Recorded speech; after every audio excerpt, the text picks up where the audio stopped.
जी हाँ तो दोस्तों, झांसे में नहीं आना है, पुष्पा देवी को बीडीसी बनाना है।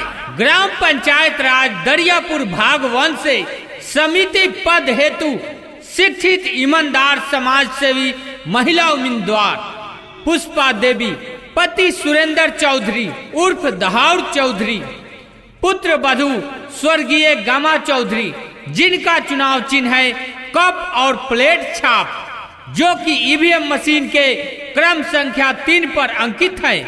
अपने क्षेत्र के विकास के लिए पंचायत समिति दरियापुर भाग 1 से पुष्पा देवी, पति दहाउर चौधरी को ईवीएम मशीन के क्रम संख्या 3 पर कप और प्लेट छाप को बहुमूल्य वोट देकर भारी से भारी मतों से विजयी बनावे।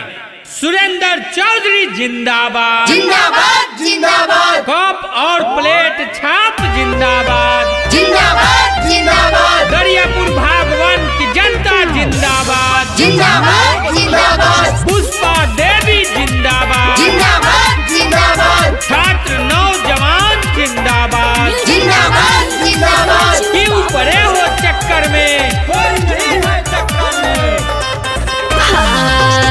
आइल बाड़ रौर दुआरिया, केने बानी सुनिए भैया, आईनी का पदहाया कहती अपार हो जावेनी कर नैया। पुष्पा देवी वोट जाई के सबके दुआरिया, विजयी बना दी हम करी कर जोरिया। वही विकास के जे गौवा में बोयहिया, सुरेंद्र चौधरी जिंदाबाद जिंदाबाद जिंदाबाद, कप और प्लेट छाप जिंदाबाद जिंदाबाद जिंदाबाद, पुष्पा देवी जिंदाबाद। जिंदाबाद जिंदाबाद, सुना ये भैया भाभी आ करिले गोहरिया हे, आ सुना ये भैया भाभी आ करिले गोहरिया हे। बहिनी पुष्पा देवी पर रखी हो नजरिया है, बहिनी पुष्पा देवी पर एक बेरी के विश्वास देखी चाचा, मनवा के पूरा सभयास होई हो। दरियापुर के होई विकास, अब हीरोइन के जिताइन हो। सुरेंद्र चौधरी जिंदाबाद जिंदाबाद जिंदाबाद, कप और प्लेट छाप जिंदाबाद जिंदाबाद जिंदाबाद, पुष्पा देवी जिंदाबाद। जिंदाबाद जिंदाबाद,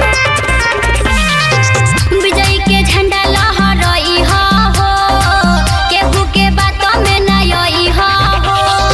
विजयी के झंडा लहराई हो, केहू के बात में न आई हो। भोटया अपन तू दे के इनका के जितई हो। कपलेट के जीतई ह, बीडीसी बनई ह, कपलेट के जीतई ह, बीडीसी बनई ह, कपलेट के जीतई ह। जी हाँ तो दोस्तों, झांसे में नहीं आना है, पुष्पा देवी को बीडीसी बनाना है। ग्राम पंचायत राज दरियापुर भाग 1 से समिति पद हेतु शिक्षित ईमानदार समाज सेवी महिला उम्मीदवार पुष्पा देवी, पति सुरेंद्र चौधरी उर्फ दहाउर चौधरी, पुत्र वधू स्वर्गीय गामा चौधरी, जिनका चुनाव चिन्ह है कप और प्लेट छाप, जो कि ईवीएम मशीन के क्रम संख्या 3 पर अंकित है। अपने क्षेत्र के विकास के लिए पंचायत समिति दरियापुर भाग 1 से पुष्पा देवी, पति दहाउर चौधरी को ईवीएम मशीन के क्रम संख्या 3 पर कप और प्लेट छाप को बहुमूल्य वोट देकर भारी से भारी मतों से विजयी बनावे।